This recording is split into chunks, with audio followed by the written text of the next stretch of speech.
윤석열은 경제에 대한 이해도가 0에서 100이면 어느 정도였던 것 같아요? 그거를 뭐 수치로 계산하기는 굉장히 힘든데 중요한 건 아는 척을 했다는 거예요. 아는 척.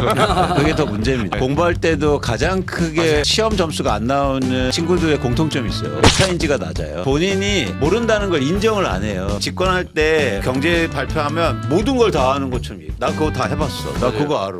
그런데 사실은 아무것도 몰랐거든요. 그러다 보니까 사실 경제 정책이라든지 밑에서 일하는 사람들도 뭐 올바른 정책이 나올 수가 없었던 거죠. 아니 저는 사실은 윤석열 그 정치부 있으면 마크맨이기도 했거든요. 이게 이제 윤석열 별명 입벌구라고 입말 먹는 구라. 예. 저는 그때부터 알아봤어요. 알아봤는데 제가 제일 황당했던 게 그 무슨 소상공인 그때 코로나19 있어가지고 손실보상 해준다고 막 처음에는 이제 보수당이 민주당을 때리고 시작한 거야. 뭐 문재인이 뿌렸다 하다가 나중에 안 되겠으니까 내가 묶어 더블. 나는 온전한 손실보상 해주겠다 해서 50조 100조 이야기하면서 최소 1,000만 원 이상 주겠다고 맞아요. 했었죠. 그게 1호 공약이었어요. 네, 1호 공약 제가 정확히 하고 있습니다. 마지막 1호 공약으로 발표하고 인수위 끝나고 인수위 차릴 때도 그 나와서 뭐 말하고 막 쫙 뿌렸거든요. 그러니까 이런 윤석열이 1호 공약부터 지금 뭐 파면됐지만 말년에 자기가 타겟했던 그러니까 도와주겠다고 했던 소상공인을 죽이고 지금 내려오고 있거든요. 이거는 뭐 어떻게 보시면 그 경제 전문가로서 정치인들은 이렇게 공약하는 게 어쩔 수 없다고 생각하세요? 그러니까 말이라도 그렇게 해야 된다. 아니면 윤석열은 좀 심각하다. 좀 어떻게 평가하십니까? 그러니까 윤석열 정부의 경제 정책의 핵심은 교원 영색입니다. 아 교원 영색. 그러니까 말만 하고 사기치는 놈들. 아무것도 안 하는 거죠. 근데 저는 그러니까 기본적으로 방향성이 있다고 봐요. 그러니까 말을 앞세우는 사람은 그게 하기 싫은 거예요. 그러니까 예를 들면 이런 거죠. 저는 이제 주식시장에 오래 있었고 앵글리스트 활동하면서 돈이 관심 없다는 사람이 많아요. 말은 난 돈 때문에 하는 거 아니야. 근데 그런 사람이 돈에 가장 관심이 있어요. 그러니까 예를 들어서 정치인들도 마찬가지 아닙니까? 자기는 정치할 거 없이 뭐 이러겠다. 정치 권력에 가장 관심이 있는 거예요. 그러니까 이걸 반대로 해석하면 뭐냐면 자영업자 얘기를 그렇게 많이 했다는 건 뭐냐면 자영업자 관심이 없는 거예요. 그러네요. 맨날 뭐 거기 음식 가서 사 먹은 적도 없고, 맨날 뭐 그렇게 뭐 좋은 데만 가고 이러다 보니까 사실 자영업자에 대한 이해도가 현저히 떨어지는 거죠. 그러네요. 그래서 이런 것들이 전형적으로 정책에 이제 나타나기 시작하는데 예를 들어서 집권할 때도 자영업자 지원책이 나옵니다. 근데 충격적이에요. 그 정책 내용을 보면. 예를 들면 이런 거죠. 전기세를 보존해 주겠대요. 맞아요. 뭐 이게 말이 됩니까? 취약계층. 장사가 안 돼서 전기를 안 쓰는데 무슨 전기세를 보존해 줘요. 그러니까 이게 발상 자체가 매출을 늘려줄 생각을 해야지. 그렇죠. 그러니까 오늘도 추경을 12조 원 한다고 합니다. 그러니까 계속 이어지고 있어요. 추경을 12조 원 한다는데 뭐냐면 소상공인과 자영업자들 보험료를 지원해 주겠다는 거예요. 아니 이거 얼마나 한심한 정책입니까? 보험료를 안 내게 해줘야지. 아니요. 안 받게. 보험료 그것도 좋고 보험료를 내는데 번 돈으로 내면 얼마나 좋습니까? 그렇죠. 그래서 핵심은 뭐냐면 손님이 오는 거예요. 내가 맞아요. 보험료를 내는 게 아니고. 맞아요. 그러니까 아무것도 모르는 거예요. 그러니까 제가 볼 때 자영업자를 계속 얘기한 건 관심이 없다라는 걸 반증하는 거다. 아니 그 뭐 여전히 윤석열 정권의 어떤 파탄과 현재 파면을 인정하지 않는 분들도 계시잖아요. 뭐 여론조사에 15% 안팎이 잡히던데 저는 그분들한테 정말 이것만큼은 이야기가 12월 2일 날 윤석열이 어디를 갔느냐. 전통시장을 갔습니다. 충남의 한 정통이 가서. 맞아요. 하루 전날. 내가 이제 전통이 살리려고 그런다. 여러분 저를 믿습니까? 그러니까 그 상인분들이 속으로는 안 믿어도 그래도 우리 대한민국 국민들 예의 바르잖아요. 착하고 또 어쨌든 나라님이 오셨으니 믿습니다 하면서 진짜 절박하게 절실하게 큰 소리로 살려주십시오 막 그럽니다. 그럴 것 같아요. 제가 그렇게 하겠습니다. 그리고 그 다음날 비상위원회가 갖고 내수를 폭망시킨 사람입니다. 그날 12월 3일 날 얼마나 황당한 일이 있었냐면요. 다 경험담 있잖아요. 그 식당에 이러고 있다가 막 전화 사방에서 오는 거예요. 맞아요. 부모님들로. 맞아요. 너 지금 거기 어디 있냐. 괜찮냐. 큰일 났다. 빨리 집으로 들어와라. 술자리나 식당에 있던 사람들이요. 대부분 서둘러 마치거나 아니면 그 자리에서 끝내고 다 물론 국회 앞으로 뛰어온 사람도 있죠. 저도 그렇고 그런 사람도 있지만 대부분은 일단 무섭고 불안하니까 그렇죠. 그냥 뛰쳐나갔습니다. 집으로 돌아가셨습니다. 맞아요. 자, 11월에 비해서 12월에는 신용카드 사용량이 얼마나 급증하겠어요. 날짜 수도 많죠. 그쵸. 송년회. 사랑의 크리스마스 있죠. 온갖 송년 모임 있죠. 얼마나 좋을까. 그다음에 눈도 내리면 또 낭만도 맞아요. 배가 돼서 그냥 오늘 눈도 내리는 소주 한잔 하자. 12월 달 신용카드 사용액이 11월에 비해서 줄어든 최초의 해입니다.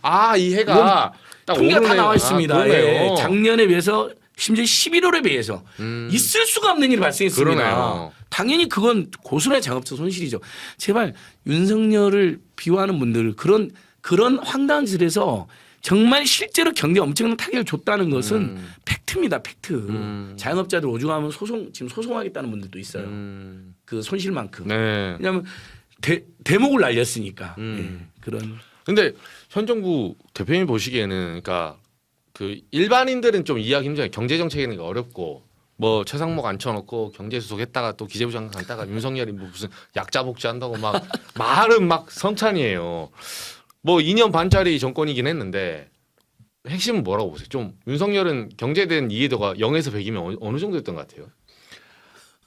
그러니까 그거를 뭐 수치로 계산하기에는 굉장히 힘든데 중요한 건 아는 척을 했다는 거예요. 아는 척.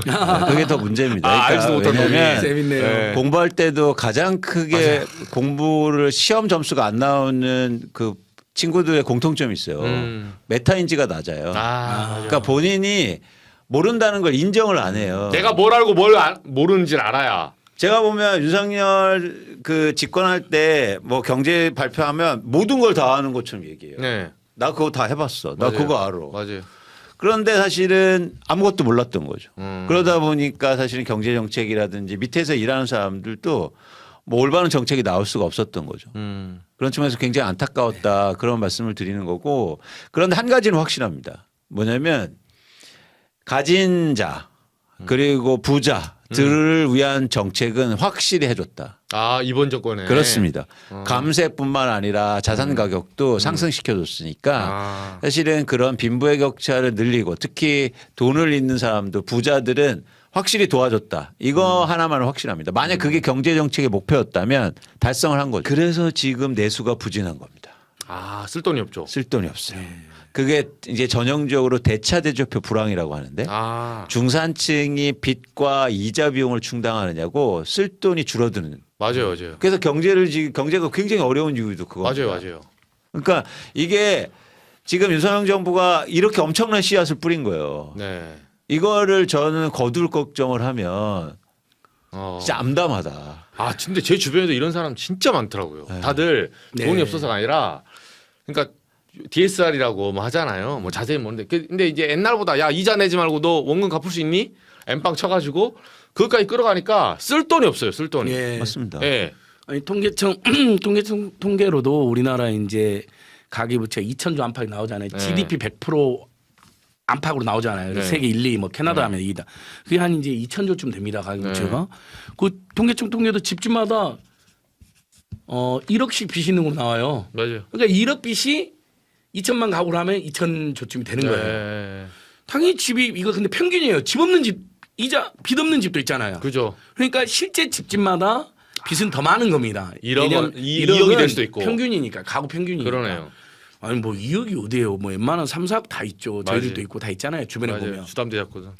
그러니까 그런 사람들이 이자는 얼마를 내겠어요. 지금 통계청 통계로는 이자를 집집마다 13만 원, 14만 원 내는 거 나와요. 근데 역시 이것도 통계입니다.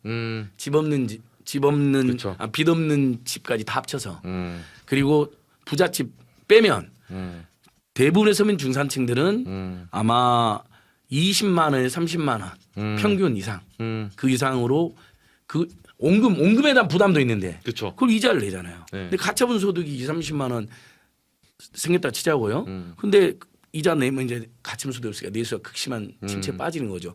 최근 재밌는 통계 중에 이제 소득 40분이 60분이 40에서 60분 그러니까 좀 우리나라 중상층 네. 하위 소득자들 말고 고소득 말고 그분들 올 여윳돈이 20만 원이라고 나오더라고요. 20만 원이면 뭐 소주 한 잔 이제 친구랑 먹으면 날아가기 때문에 더 이상 소비는 못 하는 거예요. 뭐 이제 딸이 신발 사달라 했는데 안 돼. 비상계엄 때문에 경제 망했어. 그쵸. 내년으로 가자. 그럼 신발집 힘들어지는 거고. 그렇죠. 아내가 오랜만에 결혼기념인데 우리 외식 한번 하지 4명이서. 근데 외식 한번 하고 뭐 어디 뭐 이제 스포츠 게임 하나 뭐 어디 야구 한번 보고 그러면 한 몇십만 원 깨지잖아요. 그죠. 안 되겠어. 이번 결혼기념일은 집에서 그냥 미역국 끓여 먹는 것으로 내가 끓여줄게. 이제 이렇게 되는 거죠. 네. 그래서 아까 우리 애청자들께서도 네. 당근마켓에 엄청나게 폐업 물건이 올라온다고 하는데 맞아요. 당근마켓 자체가 엄청나게 폭증했습니다. 예? 작년 막 상반기에만 600만 명이 가입했어요. 당근마켓 가입자가 3천만 명이 넘어요. 그러니까 국민마켓이 돼버렸어요. 왜? 전부 다 하나라도 맞아요. 내놔서 물건을 내놔서 팔고 뭐 맞아요. 바카스라도 내놔 팔고 맞아요. 그다음에 꼭 필요한 거 진짜 내고 해가지고 정말 당근 거지란 말도 있는데 네. 계속 내고를 하는 거예요. 맞아요. 1,000만 더 깎아 1,000만 더 맞아요. 깎아. 맞아요. 그래서 하는 거예요. 이렇게 지금 버티고 있다니까. 그런데 윤석열 한덕수는 국회에서 뭐라 그러냐면 비상겸 전에도 네. 경제가 좋다고 거짓말 계속했어요. 음. 근데 당시에 통계를 보면요. 10만 원 이하 소액절도 건수 계속 늘어나고 있었어요. 아니 경제가 좋은 나라에서 그죠. 생경범죄가 어떻게 늘어납니까? 맞아요. 그다음에 그 체불임금. 네. 체불임금 작년에 처음으로 2조를 넘었어요. 우리나라 역사상. 네. 아니 경제가 좋은 데서 체불임금이 사상 최도 늘어납니까? 그러니까 그렇게 국민을 속이고 국민들을 기만하면 안 되는 거죠. 경제라는 것이 경세재민의 준말이잖아요. 세상을 합리적으로 경영하고 백성을 민중을 구제한다는 말인데 경제 자체가. 그래서 제가 제일 슬픈 통계 하나 갖고 왔습니다. 작년에 10만 원의 소액절도로 우리 국민들이 입건된 건수가 어이구. 10만 8천 명이나 됩니다. 네. 입건 안 된 사람까지 하면 더 있겠죠. 네. 문재인 정부 때 4만 500명까지 떨어졌습니다. 와, 거의 거의 두세 배가 네, 뛰었습니다. 2.5배네요. 그러니까 범죄는 거짓말을 못합니다. 네. 자살률, 출생률, 범죄론요. 사회경제적 환경이랑 완전히 밀접하게 연결되어 있습니다. 맞네요. 딱 그게 추이가 맞습니다. 경제 성장률이 올라갈 때 오히려 범죄가 줄어듭니다. 왜냐하면 배분이 그래도 되기도 하니까. 문재인 정부 때 그래도 코로나 지원금 2번 했었잖아요. 그다음에 각종 민생복지 대책, 네. 지자체마다 무슨 지역 앞에니 뭐 민생복지원금 이거 많이 했잖아요. 네. 따로. 그러니까 훔칠 일이 없어지는 거죠. 4만 명으로 줄어들었다가 아니 우리 국민들이 갑자기 그 사이에 우리 국민들이 다 나쁜 놈이 됐습니까? 두세 배가 갑자기 도둑놈이 됩니까? 그러니까요. 그럴 수가 없거든요. 그래서 저는 이제 이분들을 돕기 위해서 1인당 10만 원씩 긴급히 지원해주는 홍길동 은행도 저희들 운영을 하고 있습니다. 묻지도 따지도 않고 네. 지금 위기에 빠졌다 그러면 가족 숫자대로 가족이 2명이면 20만 원, 네. 3명이면 30만 원. 정부나 지자체가 안 하니까 저희들이 하는 겁니다. 그렇죠. 민생경제연구소 등등에서 하고 있습니다. 알겠습니다.